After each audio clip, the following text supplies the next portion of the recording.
Ganda rin na gawin na ninyo ito before leaving the country. O don't forget to visit Hong Kong Tourism Board because they are giving away 100 Hong Kong dollar voucher. Hindi kayo naka-roaming, hindi ninyo marireceive yung one-time PIN na kailangan ninyo i-encode.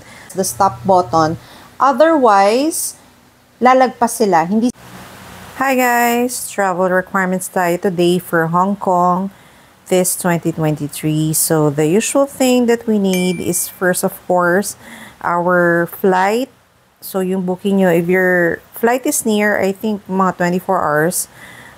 If you wanna have the easiest way to check in, you can go online check-in, yung web check-in. Actually, magpapadala naman sa inyo via email yung inyong airline kung paano mag-web check-in. Next is the passport. Siyempre, kailangan yan. Huwag niyong kakalimutan. It should be valid 6 months onwards. So, alam naman natin na kung 6 months na lang validity ng passport mo, hindi ka na palalabasin ng bansa. So, better make sure na before kayo bumiyahe, makita ninyo kung ano yung expiration ng passport ninyo. Another one is the travel tax. If you're traveling abroad or out of the country, obligado ka na magbayad ng travel tax. It's 1,620 for adults and 810 for kids. Another requirement is the e-travel. It's a form that you fill up online. So, maganda rin na gawin na ninyo ito before leaving the country or like 24 to 48 hours before departure kasi medyo marami ring infos na kailangang i-input. For Hong Kong, very basic requirement. All you have to do is just provide details dun sa kanilang entry form and then just submit it sa immigration nila. By the way guys, kung nasa Hong Kong airport na kayo, don't forget to visit Hong Kong Tourism Board because they are giving away 100 Hong Kong dollar voucher and they call it Hong Kong Goodies for all the tourists. You just have to present your travel document, which is yung passport, and they're going to give you one voucher per tourist. So, all you have to do is just encode. May direction naman doon.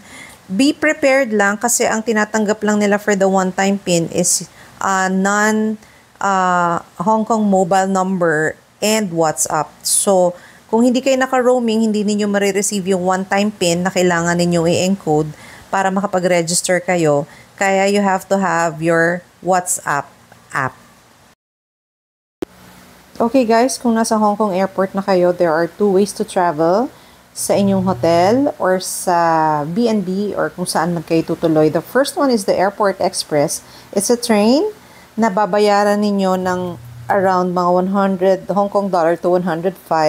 And the other one is yung bus, Airport Shuttle, which nasa around $33 or Hong Kong dollars lang ang bayad. So, way more cheaper yung shuttle and halos lahat naman ng dadaanan ng airport what do you call that? Airport Express is dadaanan din naman nung shuttle bus, if I'm not mistaken. We chose the shuttle bus kasi mas malapit yon sa aming hotel na pag-i-stayan, which is located sa TST. Nasa kanto lang yon, so mas advisable.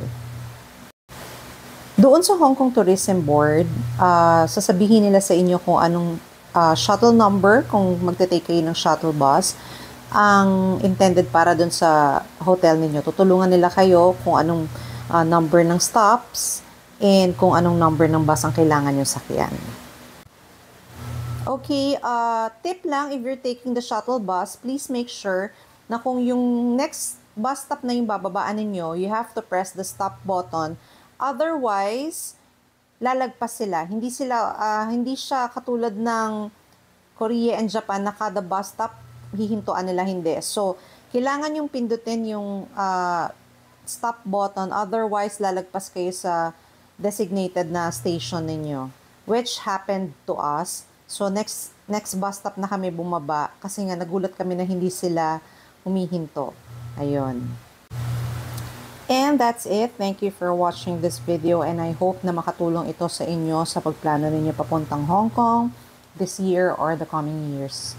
So please do watch out for our next video which will talk about our budget, itinerary, and itong hotel na inistayan namin dito sa Hong Kong.